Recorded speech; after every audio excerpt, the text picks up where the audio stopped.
Gracias, doctor Felipe. Uy, yo tengo varias preguntas porque el tema está supremamente Claro, interesante. claro. Pero bueno, una primera pregunta es, ¿cómo dan un plazo para que las empresas presenten la transcripción de las incapacidades? 15 días. ¿Qué sucede con los trabajadores que entregan tarde las incapacidades?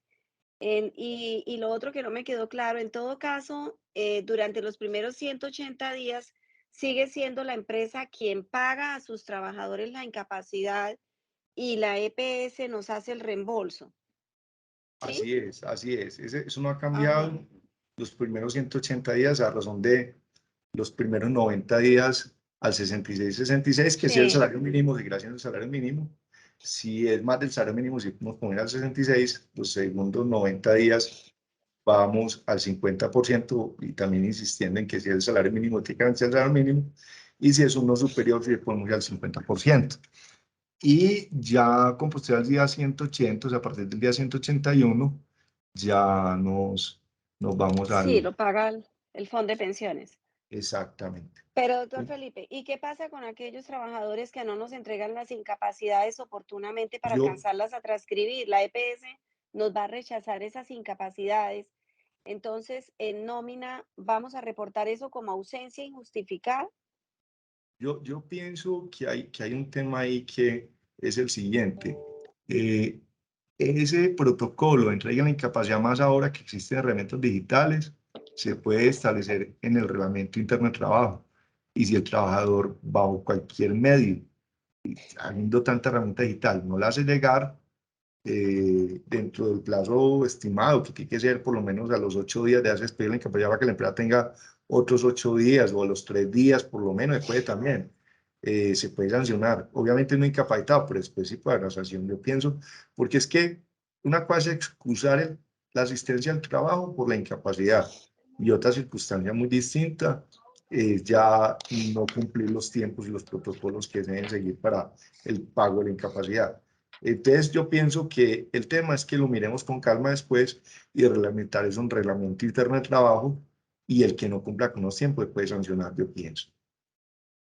Y Por quedó acá, claro, sí, qué pena, claro. quedó claro que la incapacidad durante la licencia de paternidad no amerita cobro doble. Eso está bien, pero sí corre los días para efectos de, digamos, como el tiempo del No, no, no, trabajador de no, su no, no, licencia, no, no no, corre no, los días. no por los días, no. Si está en licencia, estoy incapacitado, es un mismo tiempo. Eso Y lo mismo tampoco, con la licencia de maternidad, si le llegan a pedir incapacidad por otro concepto, no ¿no corre los corre los días, días? no corre los días, no señor, no corre los días. En mi criterio no Vale, los corre. gracias. Gracias, doctor Felipe. Mucho gusto. El Bueno, doctor Vázquez pregunta está por ahí. Teres, Porque un colega está por acá que no quería estar, que quería como que no ilustrar. Bueno, sigamos, Gabriel. Sigamos. pregunta Teresa Alarcón. La CPS, ¿cuál es el plazo para pagar las incapacidades a las empresas? Hay unos que se demoran hasta 6 meses. Esta norma establece unos plazos más perentorios. Yo no soy muy optimista con eso.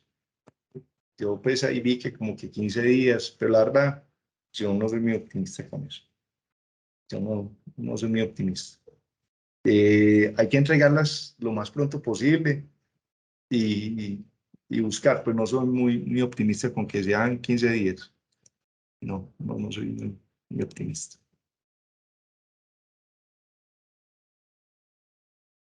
Ok, pregunta Alba Lucía Muñoz Mesa. Quisiera aclarar sobre el cálculo del IBC de la licencia de maternidad y una incapacidad. Es que, a ver, dice la revisión y las solicitudes de reconocimiento de prestación económica se efectuará por la EPS entre los 15 días hábiles siguientes a la presentación, por el aportante o el interesado. Dentro de los 5 días hábiles siguientes, la entidad promotora de salud y la entidad apta efectuará el pago de las prestaciones. Ojalá lo cumplan. Yo no soy tan optimista, por eso es que yo pensaba, pues si no es por no ser negativo, pero por eso es que ese sistema de que uno no puede deducirse el pago de la seguridad social, el cobro de pues el cobro de la incapacidad hace que sea muy complicado el sistema. Ellos dan ese plazo de 15 días, pero yo no sería tan optimista, pues siendo muy sincero. La norma que establece es el artículo 2.2343 de este decreto 1427. ¿Listo? Sigo agregando. Ya. Pregunta Sara Barrera. Las incapacidades mayores a 540 días donde el colaborador se sigue incapacitando, ¿hasta cuándo la EPS debe seguirla pagando? Si por el volumen no se alcanza a erradicar dentro de los 15 días, ¿qué dice la norma? ¿La compañía pierde? Si hay una transcripción y no se erradique en los 15 días, sí, yo pienso que sí se pierde el pago de capacidad. Aquí tengo un colega que está conmigo, no sé si quiera intervenir. El doctor Vázquez está, para que nos complemente acá, que él maneja mucho el tema. Doctor Sí, Vázquez, señor, aquí estoy. bueno, ¿usted qué piensa en cuanto al el plazo de los 15 días? Sí, Pues ahí lo que está haciendo la norma es establecer como una especie de silencio administrativo positivo, consistente en que si la EPS no resuelve lo relacionado con la prescripción de la incapacidad en ese lapso, se entiende que accedió a claro, eso es la para la suspensión transcripción, no para de la transcripción, transcripción. sí. Claro, no, para la transcripción sí, pero lo que me están preguntando es si en los 15 días siguientes no se ha entregado la incapacidad para ser transcrita. Ese es el punto. Se pierde el derecho a la transcripción, pienso yo. Ah, Porque es claro, por que, supuesto, sí. Digamos que eh, ahí lo que se establece en últimas es una obligación para el trabajador de enviar rápidamente a la empresa los documentos necesarios para que el empleador gestione lo relacionado con la transcripción de la incapacidad. Si el trabajador en ese lapso no lleva los respectivos documentos o no adelanta él directamente el trámite, como lo exigen algunas EPS en el país, mm, pues le caducará la posibilidad de que la EPS le transcriba esa incapacidad con todo lo que eso implica desde el punto de vista económico.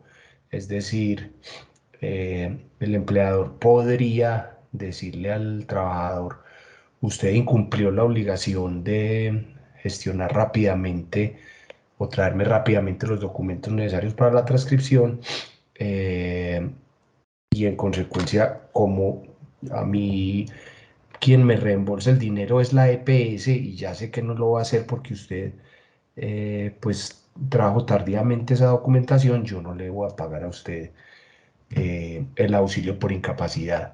Esa es la consecuencia y creo que eso está encaminado también a evitar esas situaciones en virtud de las cuales los trabajadores se demoran, como lo preguntaba alguien ahorita, mucho tiempo en llevar la documentación necesaria para la transcripción de las incapacidades ante su empleador. perfecto, ya que estamos de acuerdo en que es perfectamente colocar como sancionable la moratoria en ese tema, ¿cierto?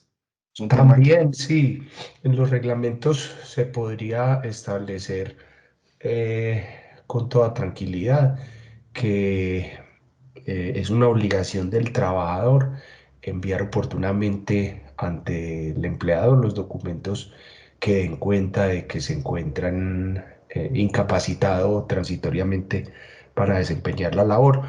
Y si se incumple esa obligación, tan pronto el trabajador se reintegre a laboral, se le podría llamar a un proceso disciplinario y eventualmente sancionarlo. perfecto. Bueno, abogados, sigamos. Muchas gracias, doctor. Pregunta Andrea Jaramillo Justo. López. Si nace un bebé prematuro, se expide la LM y luego el bebé fallece, ¿qué se hace con el colaborador y la EPS? Es muy simpático porque si hay nacido vivo, e incluso la norma es simpático porque cuando yo estudié Derecho, que eso fue hace muchísimos años ya, la única prueba que existía en esa época, como hace 3 siglos, para saber si un bebé ha nacido vivo o muerto, era la prueba del pulmón, eso tenía hasta un nombre especial esa prueba. Eh, Toximasia pulmonar. doctor, usted. Entonces, y se metía el pulmoncito en un recipiente con agua, y si el pulmón flotaba, era que el bebé había nacido vivo, y si no flotaba, era que no había nacido vivo. Aquí ya la norma incluso entonces, o que de nacido vivo, que haya respirado o que hubiera dado cualquier otra señal de vida, que me quedé pensando qué otra señal de vida diferente a respirar puede haber.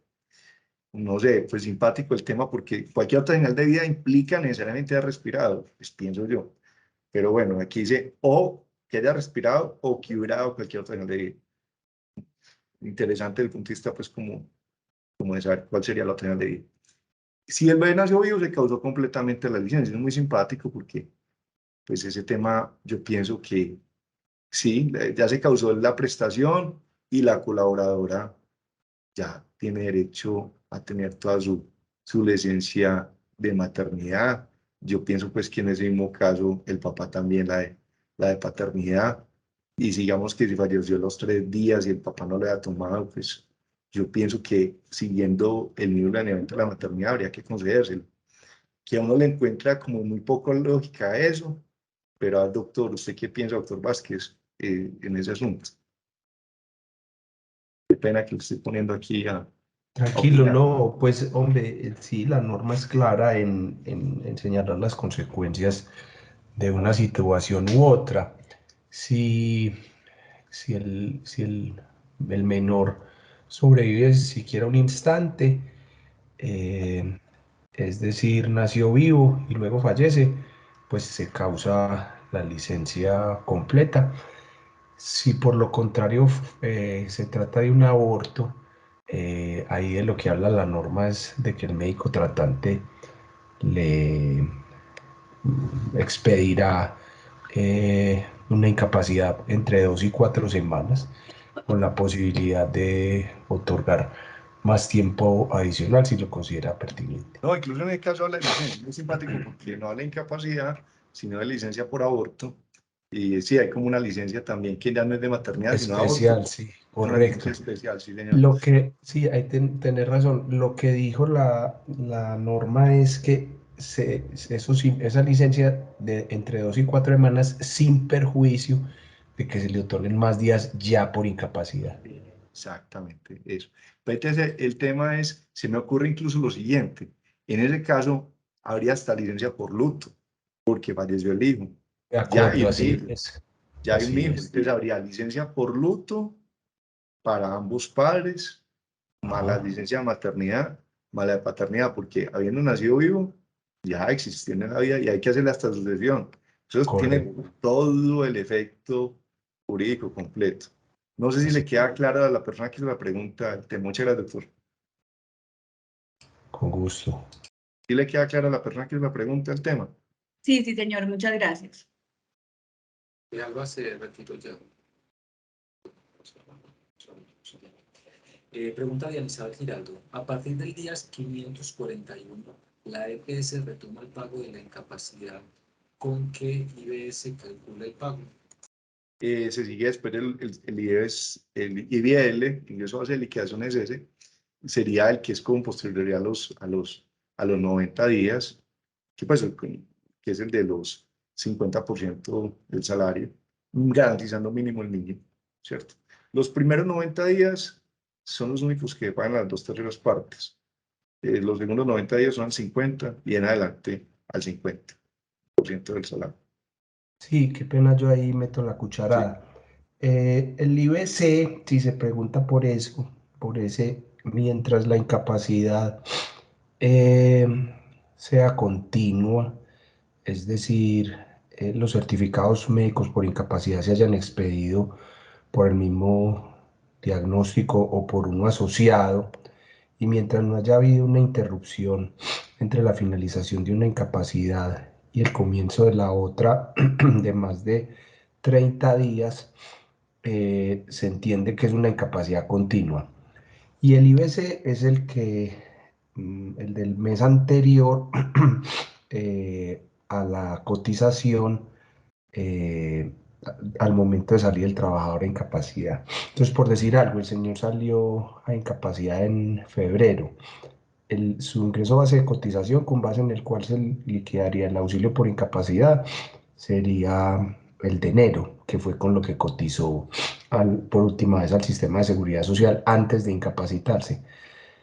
Ahí se aplicarían, como dice Felipe, las tasas de reemplazo que establece la ley, que es el 66,66 para los primeros 90 días y de ahí en adelante el 50% sobre ese IBC sin que en ningún caso pueda estar por debajo del mínimo. Muy pertinente la aclaración, doctor. Sí, es así como dice el doctor Vázquez. Creo que queda muy claro el tema. Y realmente sí, uno es el IBC, que es el del mes anterior, y otro del IBL, que es el el de 66 del 50%. Sí. Listo, Gabriel.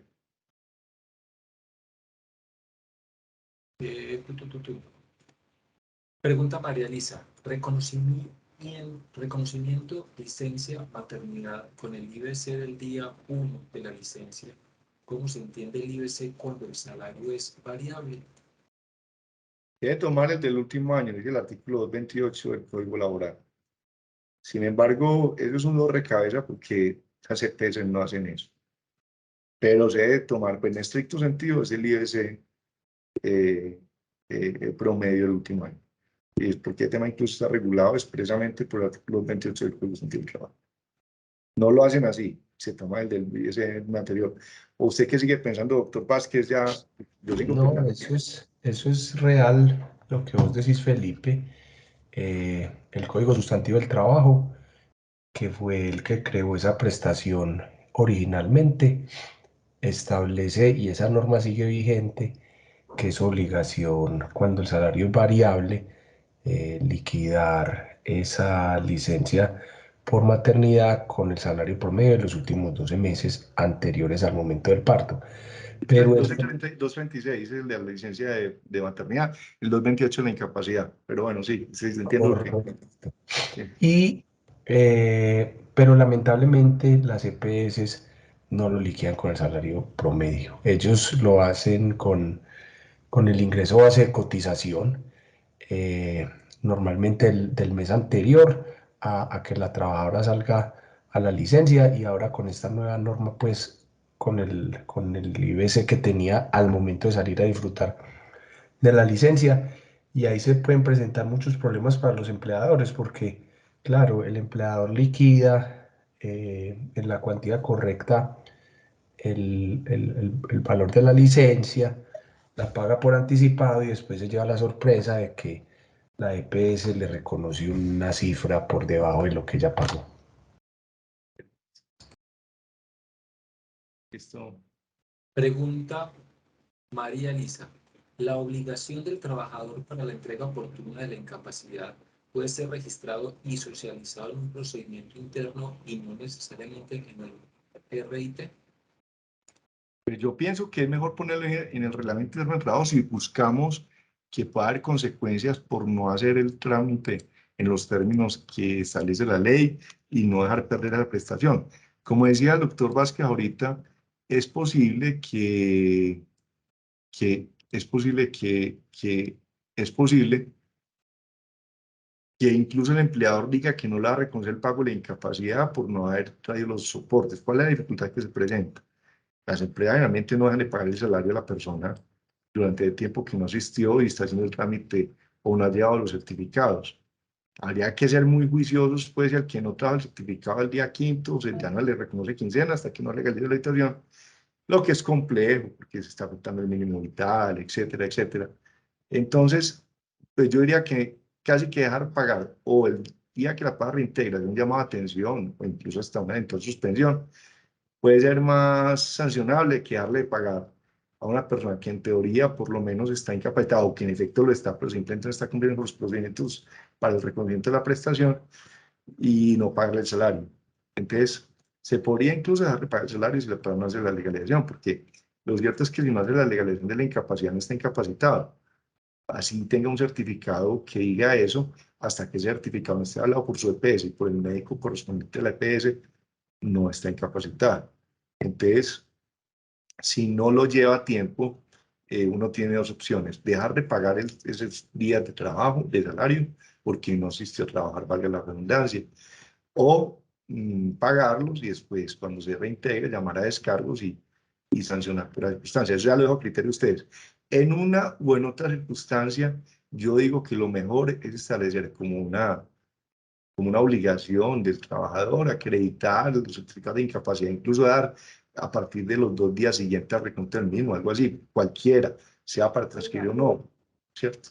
Marito dice que debemos exigirle al trabajador el reporte de la incapacidad 2 días después, máximo, darle un plazo máximo de 2 días después de haber salido. Sí, me parece que tiene lógica. Además, ahorita con todas las herramientas tecnológicas, el que no haga eso sí es por desidia, pues porque hay muchas formas de hacer llegar la información. Listo, Gabriel. Pregunta Sara Barrera. Si le pagué al colaborador la incapacidad y la EPS me la rechaza, ¿le puedo descontar al trabajador el valor pagado por auxilio de incapacidad? No. Después de que usted pagó, haya un error o lo que haya, el salario es intocable. Solo se puede llegar a dar un descuento si el trabajador te autoriza y en unos términos muy precisos. Incluso acá yo quisiera que el doctor Vázquez nos comente en esos casos el que recomienda. Yo pienso que es intocable y toca reconocerlo. Doctor, ¿usted Así qué dice? es, así es.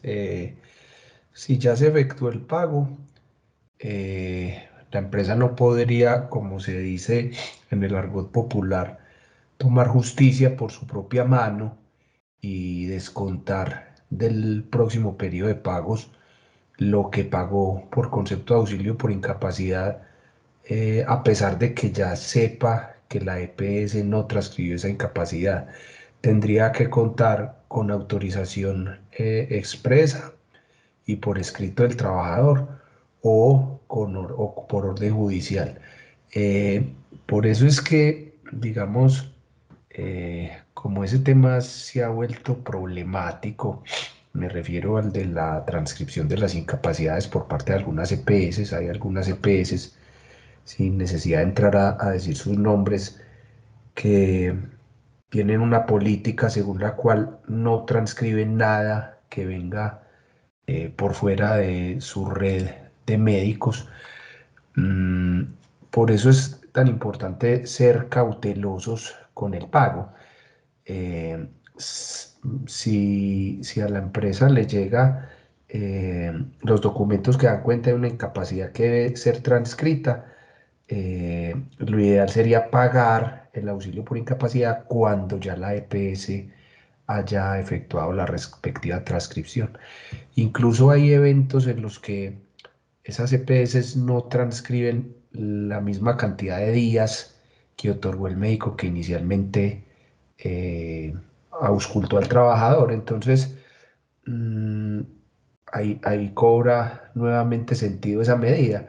Decirle al trabajador, venga, yo aquí la obligación que tengo es la de entregarle a usted un dinero para después recobrarlo de parte de la EPS. Yo tan pronto la EPS me haya confirmado que efectivamente le va a transcribir la incapacidad o la totalidad de días de incapacidad que le prescribió, le pago. Antes no, porque me expongo a perder dinero, y hay compañías, uno cree que no, pero es real que han perdido mucho dinero por este tipo de situaciones. Es más, yo pensaría que de pronto sería una posibilidad hacer, para no dejar la persona como sin sustento alguno, hasta eventualmente hacer un formato de préstamo contra liquidación definitiva posterior, algo así, de manera que si no se paga, si la EPS no reconoce, se pueda cruzar o algo así, ¿sí o no? Pienso yo. Esa es una buena alternativa también, sería un punto medio entre el pagarle sin esperar a que la incapacidad sea transcrita o no pagarle hasta que no sea transcrita. Ahí hay una buena opción para que el trabajador no se quede sin ingresos y la empresa no se arriesgue a perder el dinero. ¿Quedó claro la persona que hizo la pregunta? ¿Le quedó claro? No. ¿Quedó clara la respuesta? Es una Sigamos. anotación sobre, Sí, sí, escuchamos. es una anotación sobre lo que están conversando. Y la realidad Sí, es doctor. que la orientación debería ser de que no se pague ninguna incapacidad hasta que no sea autorizada por la misma EPS. Eso se choca muchas veces se choca muchas veces con esa disposición que hay por allá en esa 019, el artículo 121 creo que es, donde van y entutelan y resulta que es el empleado, el empleador el que asume las obligaciones del sistema. Pero creo que es la única manera de obligar, uno, a que las EPS sean responsables con el manejo del pago de incapacidades, y dos, obligar a los trabajadores a que sean responsables en el sentido de informar de manera oportuna al empleador sobre su incapacidad. Es de la única forma que se puede lograr eso, haciéndole fuerza a esa cuestión y no pagando en ningún momento. Sí, pues Antes eso que de... dice el doctor Villegas tiene mucha lógica. Es decir, y también desde el punto de vista de materia disciplinaria, el que no entregue los documentos a tiempo, también después hace los descargos. Porque es que es ser tan paternalistas, lo que ocurre realmente es eso, que el empleador acaba siendo el que da cuenta del sistema y el sistema, todos se descargan el sistema se descarga en el empleador y el trabajador en el empleador. Y el pobre empleador es el que acaba que crucifica. Sí, es mejor hacer eso porque no, si no la cartera se va subiendo y se va subiendo sin solución. Tiene mucha lógica, Lenin. Muy bien, sigamos, Gabriel. Le damos la voz a Beatriz Bedoya. Beatriz, te escuchamos. Muy buenas tardes. Pues muy bueno y todo lo que dijo el señor anterior, pero hay una fondo y es que quedas arriesgado a una tutela y cuando ya te llegan tutelas, pues ya entonces empezás como el departamento de relaciones industriales o laborales se va para los juzgados, porque todo el mundo dice, no, si allá no te lo dan, anda que por tutela lo conseguís. Entonces yo digo que ante todo hay que tratar en las empresas de que se resuelva pues adentro de la organización para que no haya esos flujos. Mi inquietud iba dirigida a esto, es que ¿qué herramienta hay desde lo legal? Porque yo veo lo siguiente, el empleador está sometido a todo este tema de las EPS, de los médicos, incluso de los fondos de pensiones, incluso de la ARL. Entonces resulta que hay una habeas data que favorece al trabajador. Entonces el empleador va a la EPS, a la ARL, a la AFP y le dice, no, qué pena, usted para mí no es nadie, pero le toca pagar y le toca pagar la seguridad social y le toca pagarle al trabajador y si no, porque si no te tutelan. Entonces yo digo, lo que le falta a la ley es herramientas, dientes para que el empleador pueda ir o si ustedes las conocen, eso era lo que yo quería que ustedes me dieran esa llave mágica donde uno pueda obligar a estas entidades a que le respondan.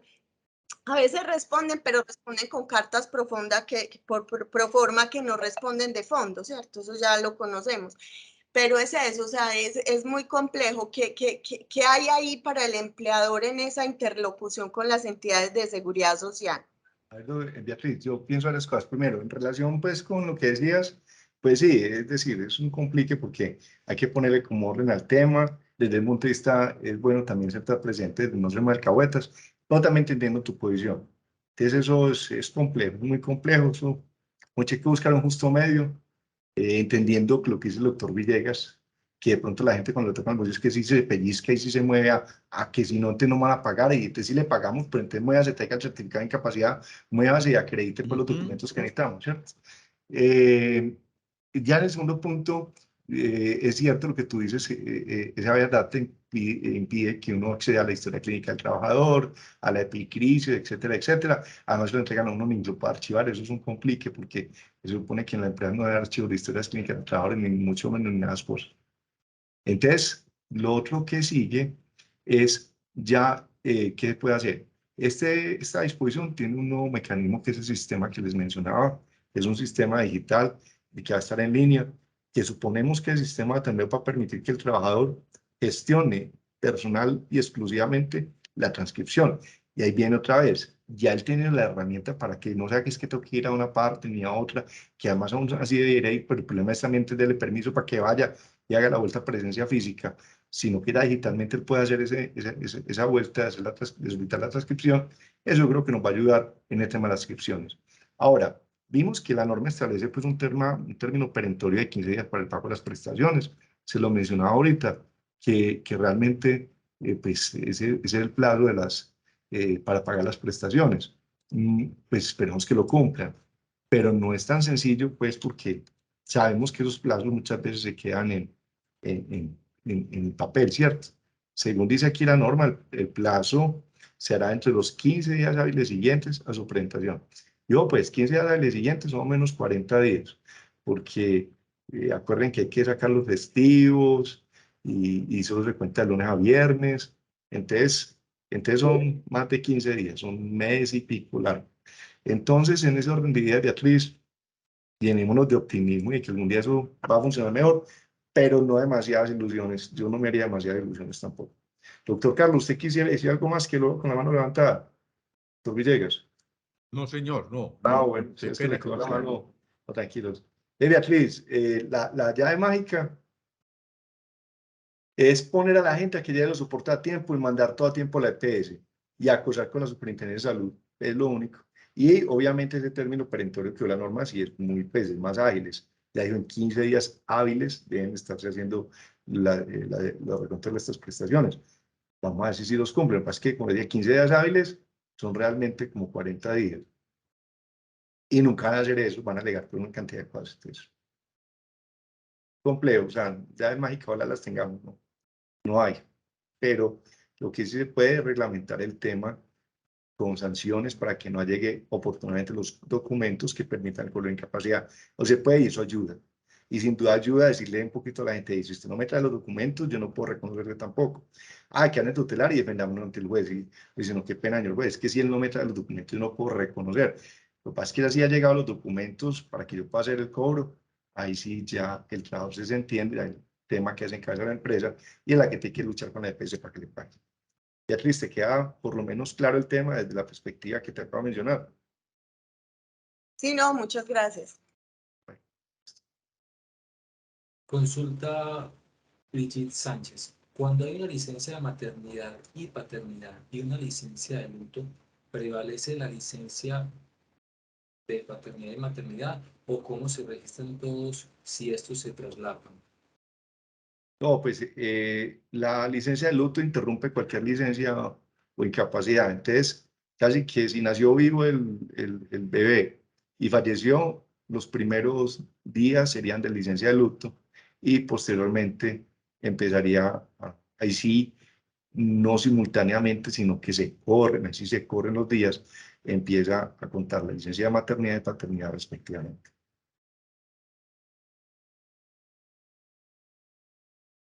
Pregunta María Elisa.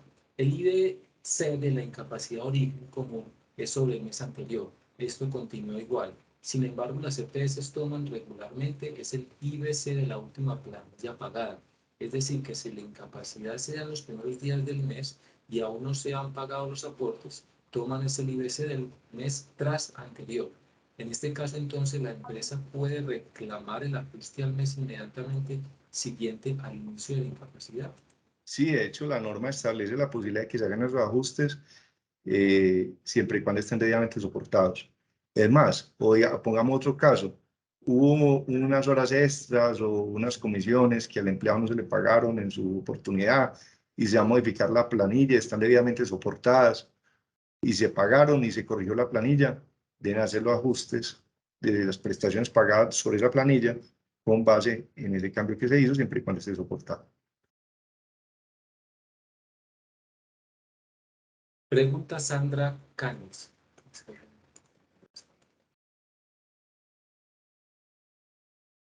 Sí, Sandra Canes. Es si la compañía le asegura un IBC de SS a un empleado, puede reportarse el mismo para fiscales, así sea superior al valor de los ingresos del empleado. Nunca es muy peligroso. A un trabajador solo se le debe reportar sobre lo efectivamente devengado. No es posible reportar ingresos bases de cotización superiores a los que puedan soportarse contable y financieramente como vengados por el trabajador, porque eso sería un fraude al sistema. En Colombia está prohibido comprar pensiones o prestaciones. Yo no puedo, para tratar de que a la persona le vaya mejor, reportar unos IBCs que no correspondan con la contabilidad de la empresa y con lo que efectivamente le paga al trabajador. El IBC necesariamente debe cruzar contra lo efectivamente pagado por salario al trabajador o sobre los excesos del 40% de los pagos no salariales en la oportunidad correspondiente. Le damos la voz a Lady Chacón. Lady, te escuchamos. Lady. Aló, ¿me escuchan? Sí, sí, claro. ¿Cómo están? Buenas tardes. Buenas tardes. Con el tema de las incapacidades, bueno, digamos que por muchas razones, a veces los empleados no las reportan a tiempo. Entonces, ¿qué pasa con la seguridad social cuando una incapacidad no es reportada en el mes que es, porque no la presentó el colaborador, sino que se reporta en el mes siguiente? O sea, ¿eso sí se puede hacer o cómo se maneja el No, tema? no se puede hacer. Lo que hay que hacer ahí es una planilla N, corrigiendo la anterior planilla y reportando la incapacidad por los días que corresponde de frente a esa planilla. No es posible, no es que una incapacidad sea como un cheque, que si no lo cobré el mes pasado, lo puedo cobrar este mes, no. La incapacidad tiene una duración y unos días que es reportados en el mes a que corresponden en la pila de ese mes. Si esa pila ya se hizo, hay posibilidad de hacer cambios en una planilla N corrigiendo. Pero bueno, digamos que en el caso de incapacidades, como el IBE se disminuye, no nos permite generar la planilla de corrección sobre la anterior. O sea, nos permite generar la corrección cuando es, digamos, el tema de horas extras, comisiones, porque el IBE se incrementa. Pero en el caso de incapacidad, no nos deja generar la pila de corrección. Allí te digo, pues que tengo que ser muy sincero, habría que consultar con más calma qué puede hacer. Lo único que es claro, Lady, es que se supone pues que uno no debe cobrar la incapacidad, sino el mes que fue expedida. El doctor Vázquez tendría de pronto algo para, o alguno de ustedes que tenga experiencia sobre el tema. No, yo pues coincido con tu postura, Felipe. Para esos efectos es que se establecen esos términos tan perentorios para que todo pueda hacerse dentro de los momentos establecidos por la ley. Así que en ese caso, si no se permite esa corrección, pues también se podría llegar a concluir que tardó la incapacidad. Y por eso es que es muy importante reglamentar en los reglamentos internos de trabajo las sanciones por no entregar sus documentos a tiempo y que los jefes directos le hagan mucho seguimiento al personal, que son los que primero se dan cuenta si la persona está incapacitada, en hacer que mande los documentos a tiempo. No hay gestión humana que no tiene esa relación directa con el trabajador todo el tiempo. ¿Cierto? Vale, muchas gracias. Pregunta Sara Barrera. Si una persona está incapacitada mayor a 91 días, ¿tiene derecho a incremento salarial? ¿O la empresa puede no incrementar su salario manteniendo el mínimo? Durante la incapacidad no puede haber incrementos de salario porque la persona no está ganando salarios sin incapacidad. El incremento de salario solo se puede dar con la persona retorno en incapacidad. Lo que la empresa puede hacer, si quiere hacer un reconocimiento de ese tiempo que usted incapacitado con mayor salario, es reintegrar a la persona, darle una bonificación salarial por ese mes correspondiente a un valor que sea por el tiempo que estuvo incapacitado y de ahí en adelante el nuevo salario. Más no se puede reportar durante la incapacidad como un cambio de IBC en razón de un incremento salarial, porque se supone que la incapacidad se liquida, como bien lo vimos, con el IBC del mes anterior y ya eso es inamovible. Pregunta Teresa Alarcón. Si una persona se incapacita por 150 días, labora mes y medio y vuelve a incapacitarse, ¿comienza de cero en volver a contar los 180 días? Dependiendo lo que hablamos ahora, si se trata de un diagnóstico igual o relacionado y si hay una interrupción de menor a 30 días entre incapacidad e incapacidad, en el caso sería una prórroga y no se contaría nuevamente. Si hay una interrupción de más de 30 días o se trata de un diagnóstico que no está relacionado, sí se parte de cero nuevamente. Pregunta Lady Gómez. Para las incapacidades que fueron expedidas por la red de la EPS, ¿cuál es el término para que las empresas las puedan recobrar? 3 años. Eso fue reformado hace poquito y pues que siguen 3 años, doctor Vázquez, ¿cierto? Estuve estos días estudiando el tema y Sí, señora, sí, sigue exactamente siendo el mismo término. son 3 años. Pregunta Gabriela Salazar. La licencia por aborto, ¿cómo se calcula? Igual la maternidad. ¿Y me puede repetir cuántos días eran? La licencia por aborto está regulada en el artículo 237 del Código Laboral y va de 2 a 4 semanas de licencia. Sin embargo, cuando yo vi esa pregunta, quiero aquí la estoy, me puse a ver el artículo y la verdad no encontré que ahí no sale en IBC con que se dé liquidado. No dice, no, venga, que sí, qué pena. Con el salario que venga en el momento de iniciarse el descanso, o sea, que es igual, qué pena, me faltó leer bien. La trabajadora que en el curso de embarazo sufre un aborto tiene derecho a una licencia de 2 a 4 semanas remuneradas por el salario que venga en el momento de iniciarse el descanso. Ya, bueno, se me ha pasado, así que ya lo tenía que abierto y lo volví a leer. Por el salario que tenía, o sea, es igual que la licencia de maternidad. Lo mismo. Cuando inicie esas 2 semanas o esas 4 semanas. Si ya con posterioridad se reconoce una incapacidad, ahí sí es incapacidad y no licencia, y ahí sí entra la regla del IBC anterior, otras anteriores, según indicaba incluso la doctora Elisa. ¿Le queda claro? Es el artículo 237 del Código Laboral que regula ese tema, y específicamente eso está en el número primero del artículo. Sí, muchas gracias, quedó súper claro. Pregunta Jessica García. ¿Me podrían explicar cómo es la licencia parental compartida? Eso es muy complejo. Eso lo hablamos en otro conversatorio porque es un tema muy complejo. Eso significa que la madre le puede ceder al padre parte de su licencia, pero traen unos inconvenientes prácticos muy grandes. No tienen que ser días completos, pueden ser incluso medias jornadas. Y eso es un tema que incluso está vencido en Pero reglamentario. yo ya me desvinculo. Si quieren salirse, chiquillos, yo creo que ya la parte. No, tranquila. Ese es un tema que es bueno en todo caso hablarlo, doctora, que es con el tema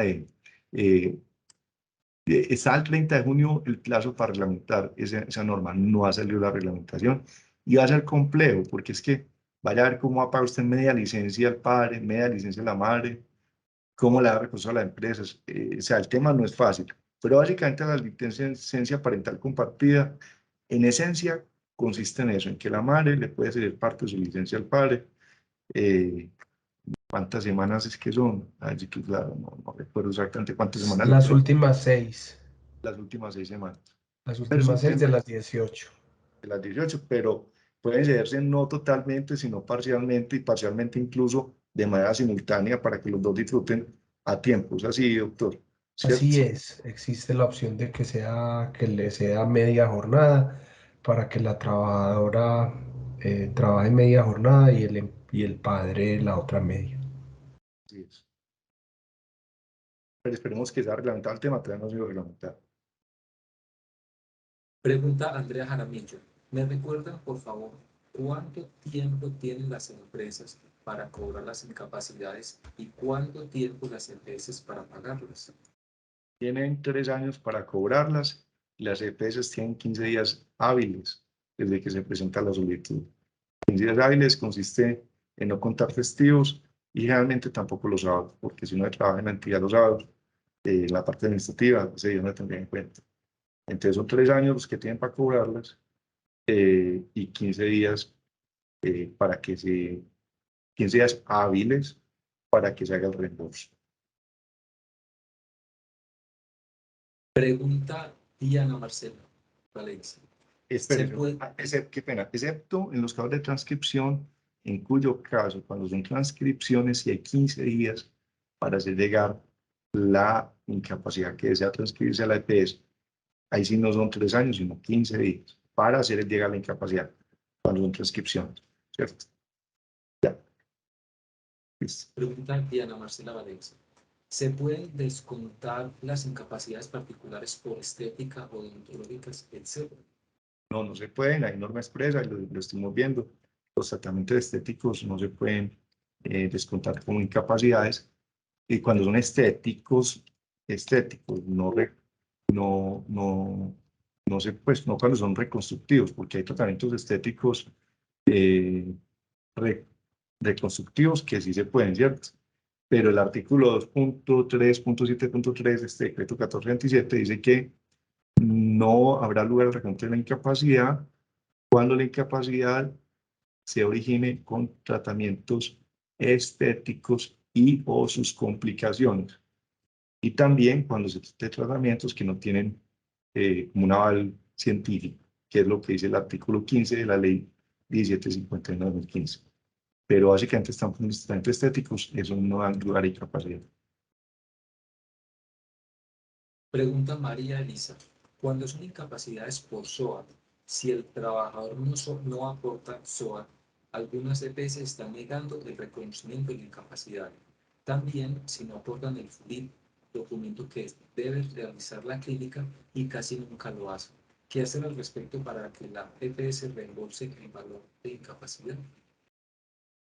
Es un complique porque pues acudir a la Superintendencia de Salud, pero sí les digo que las EPS, digamos que tienen unas amplias facultades para decidir si reconocen o no.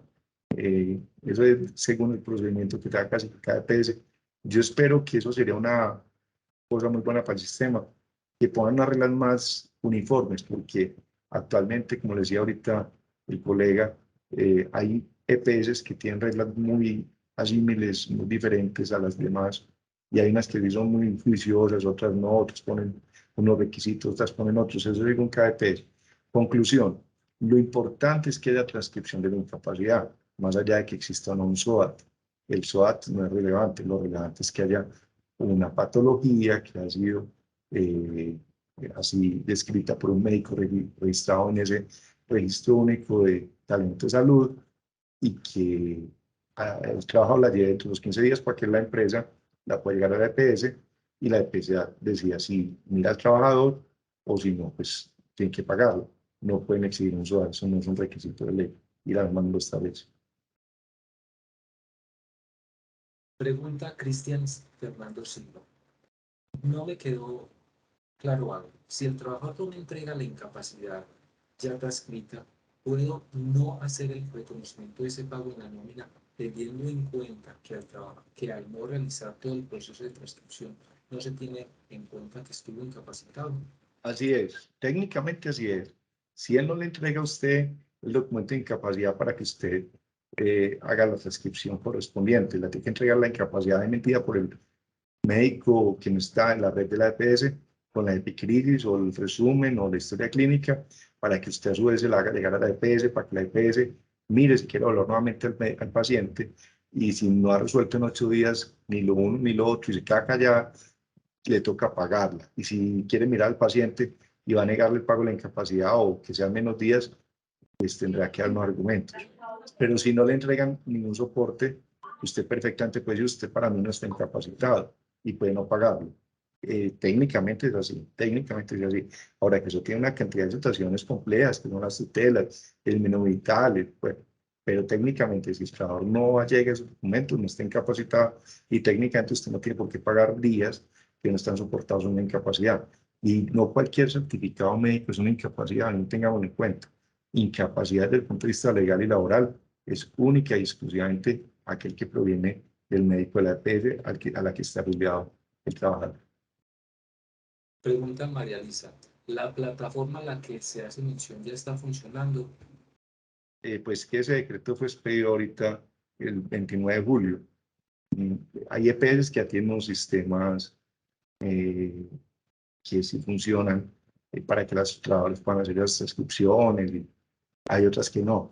Esta es una norma que está apenas implementándose. Yo no creo que todo este sistema es un sistema que se va a implementar y esperemos que lo más pronto posible, pero todavía está en el proceso. Pregunta Lady Gómez. La ley no habla de 15 días hábiles, por lo cual se debe entender como calendarios. ¿En qué estoy hablando, Lady? ¿En qué punto? ¿Puedes aclarar, Lady? Todos los 15 días, ¿cuáles serán? El plazo. Porque en el reconocimiento... No, aló. Sí, lo escuchamos. Doctor Felipe, no, era Sí. con respecto a un comentario que se estaba haciendo, que hablaba de los 15 días que tenemos para hacer la transcripción. En los 15 días que tenemos para hacer la transcripción, hablan de días, Sí. no hablan hábiles, entonces se entiende que son calendarios. Distinto es cuando ya las EPS tienen sin 15 días hábiles para el pago. Perfecto, muy, Esa es muy la diferencia. oportuna tu observación y así es, tal cual como lo acabas de decir. Los 15 días para la prescripción son comunes. Los 15 días para el pago son hábiles. Sí. Pregunta Sara Barrera. A los 3 años se vencen las incapacidades. Si la EPS me la rechaza por ser laboral y debo radicarla a la ARL, los 3 años los sigue contando desde la generación de la incapacidad, o hay plazo diferente a los 3 años. No. En todas las incapacidades son 3 años, para ARL o para EPS. Entonces, si o paso los 3 años y no adelantó el trámite con quien correspondía, yo pienso que prescribió ya la posibilidad. Ya caducó esa posibilidad. Pregunta Gladys Rincón. En este orden de ideas se concluye que se reduce el tiempo de prescripción de la incapacidad pasando de 360 días a 15 días. Así Y en cuanto es. al tiempo, de reconocimiento de la prestación económica, sigue siendo máximo 3 años desde la fecha de expedición de la incapacidad. Tal cual. Para la transcripción hay 15 días comunes y para que la empresa ya con una capacidad transcrita o con una que haya sido despedida por la EPS intente el cobro ante la EPS si hay 3 años. Así es. Pregunta Cristian Valencia. Buenas tardes. Por favor, ¿pueden aclarar mejor el tema de cómo se debe comportar el disfrute de vacaciones cuando se interrumpe con una incapacidad? Cuando sea la interrupción de las vacaciones por incapacidad, se aplica el artículo 188 del Código Laboral y, como bien dice, la expresión se interrumpe. Quiere decir que desde el día 1 de incapacidad la persona estará en vacaciones hasta el último día de incapacidad y retoma al día siguiente que tiene incapacidad las vacaciones hasta que finalicen. Entonces, en orden práctico, las vacaciones se corren por el número de días de incapacidad. Eso alrededor de la pila puede tener unas consecuencias, porque entonces habría que en el mes siguiente hacer una nueva vacaciones hasta determinado día y a partir del otro determinado día reportar la incapacidad y después volver a reportar vacaciones. O sea, desde el punto de vista de la pila, y no son correcciones, porque supone que son la persona cuando está en vacaciones, esas vacaciones se reportan el mes siguiente. Entonces, cuando esté haciendo esa corrección, esa reporta el mes siguiente, reporta esa novedad en ese orden. Primero las vacaciones, después reporta la novedad de interrupción y después reporta otra vez las vacaciones. Y durante la interrupción reporta la novedad de incapacidad. Y habría IBCs, porque durante la incapacidad el IBC es el valor de incapacidad y otras vacaciones el IBC no es activar el disfrute de las vacaciones. Pregunta Ana Isabel. Los 15 días son para la transcripción, pero siguen operando los 3 años para el cobro, o el cobro también debe realizarse en los 15 días. Es para la transcripción. Una vez la empresa cuente con la incapacidad transcrita, puede cobrarla entre los 3 años siguientes. Pregunta Cristian Valencia. Buenas tardes. Por favor, ¿pueden aclarar mejor el tema de cómo se debe comportar?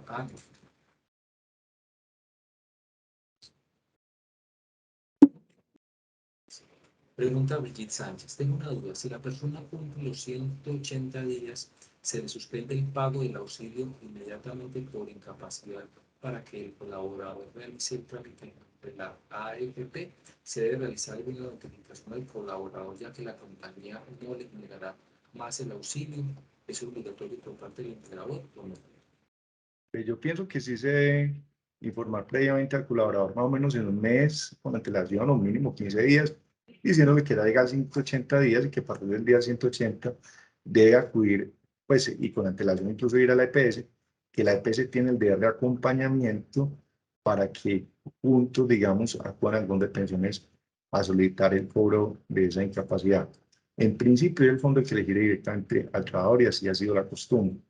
El problema cuando la empresa paga de manera simultánea o sigue pagando es que al trabajador después la recuerda el fondo de pensiones ese dinero, muchas veces no lo hacen directamente la empresa, lo paga el trabajador y ya después esas devoluciones son muy complejas. No sé, el doctor Vázquez, de pronto, ¿qué nos puede aportar ahí desde el punto de vista de experiencia? No, completamente de acuerdo. Eso es lo que establece la ley. Son 15 días para la transcripción y 3 años para el cobro ante la EPS. Claro, no, pero estamos hablando del tema de cuando la persona llega a los 180 días, si hay Ah, obligación ok, sí. de avisar. Ahí es claro que la ley dice que ya el auxilio por incapacidad pasa a estar a cargo del fondo de pensiones y no establece la opción para el empleador de pagar anticipadamente ese auxilio por incapacidad y luego cobrárselo al fondo de pensiones.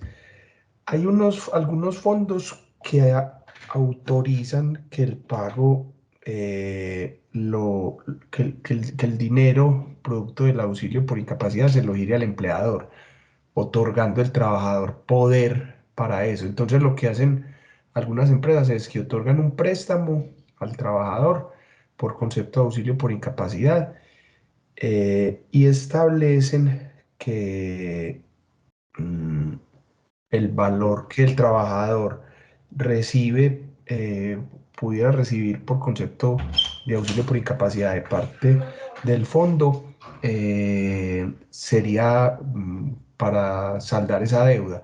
Hay algunas EPS, como les digo, que lo permiten, hay otras que no.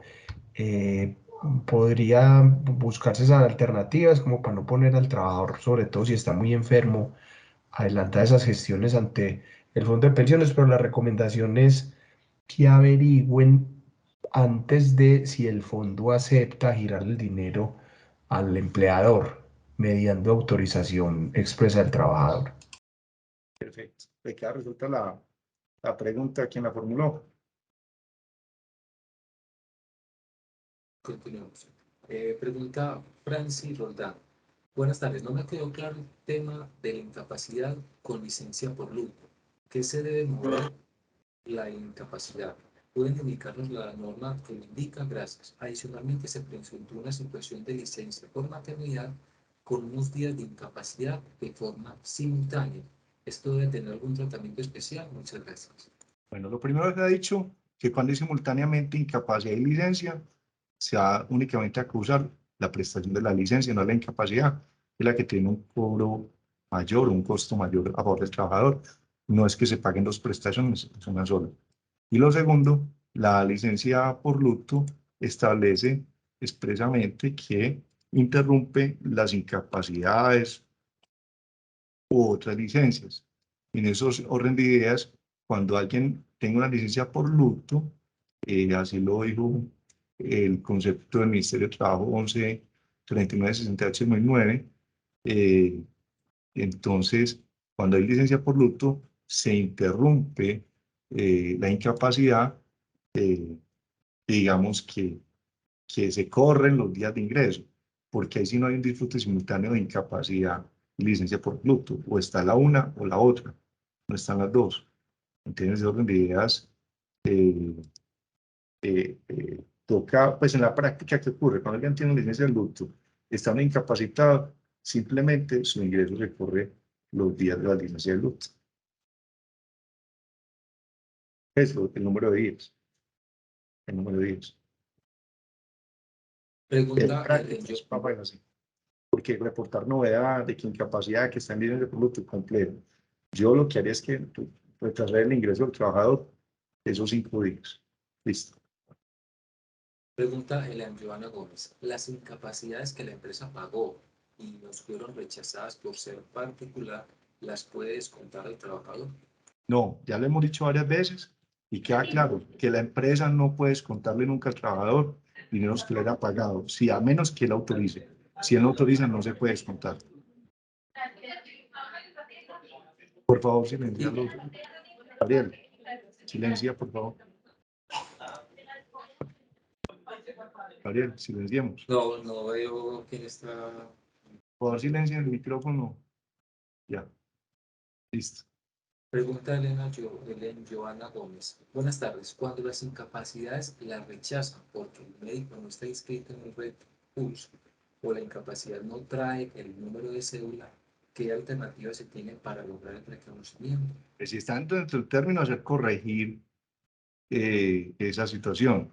Si está por fuera del término, entonces nada.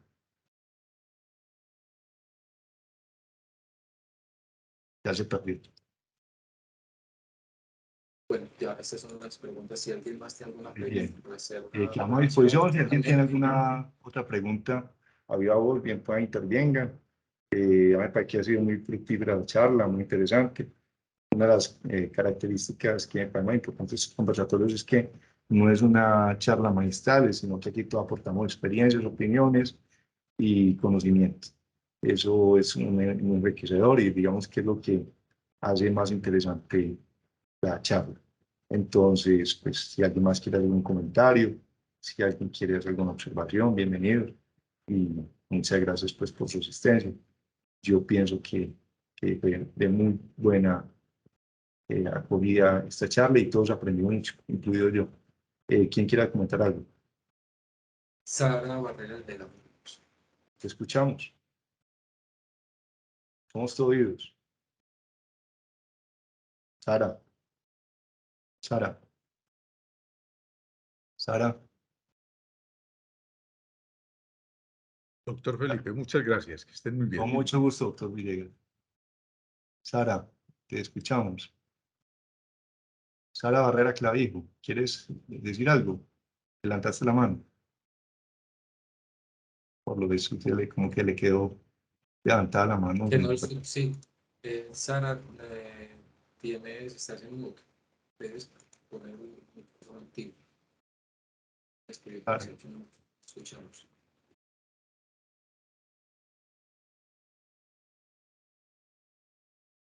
Bueno, ok. ¿Alguien más quiere? Allá.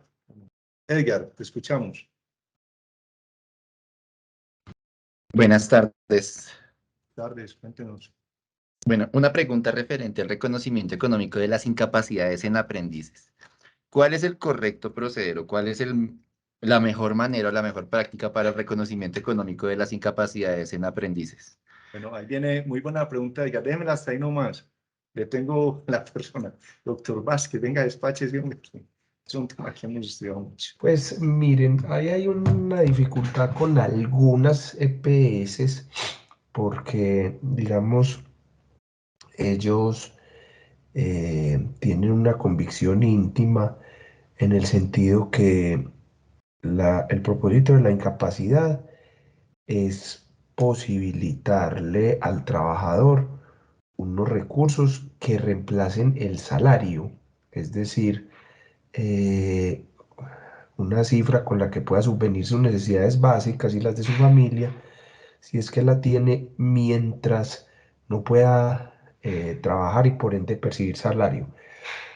Como consecuencia de eso, algunas EPS han dicho que a los aprendices no hay obligación de pagarles auxilio por incapacidad, porque lo que ellos reciben no es salario, sino cuota de apoyo al sostenimiento, y la ley expresamente dice que esa cuota de apoyo al sostenimiento tiene una finalidad y es facilitarle al aprendiz todo lo necesario para desarrollar la actividad propia del contrato de aprendizaje. Y entonces, como ese aprendiz no está desarrollando esa tarea, dicen algunas EPS que a los aprendices no hay lugar a reconocerles auxilio por incapacidad. Ahí digamos que se ha dicho ya por parte de la Corte Constitucional en sentencias que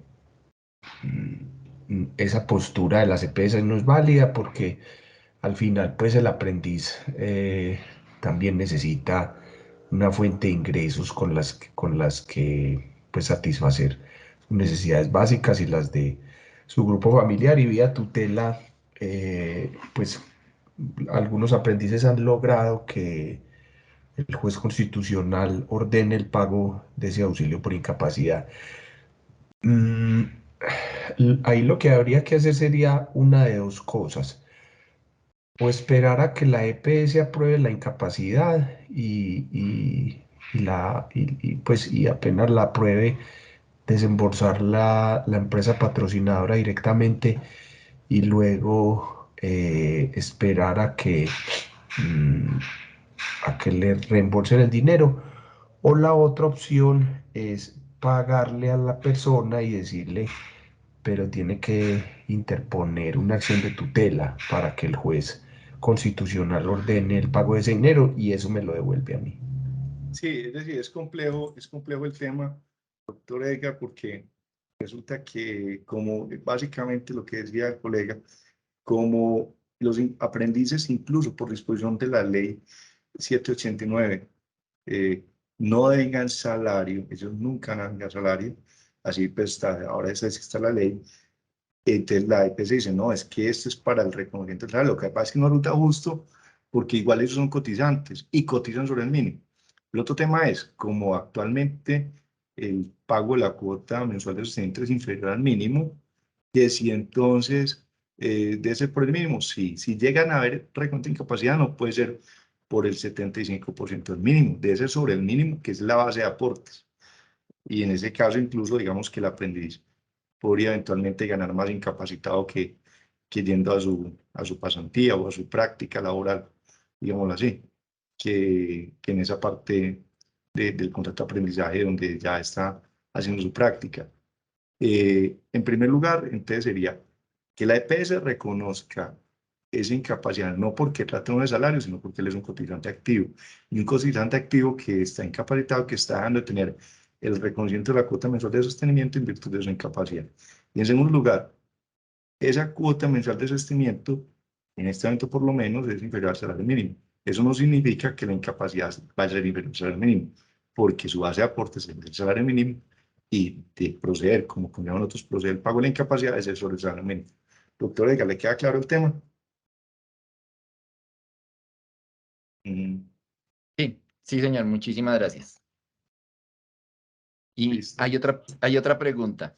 Claro. Es referente con el reconocimiento económico de las incapacidades de salarios integrales cuando superan, digamos que una vez pasan los 90 días y una vez superan los 180 días.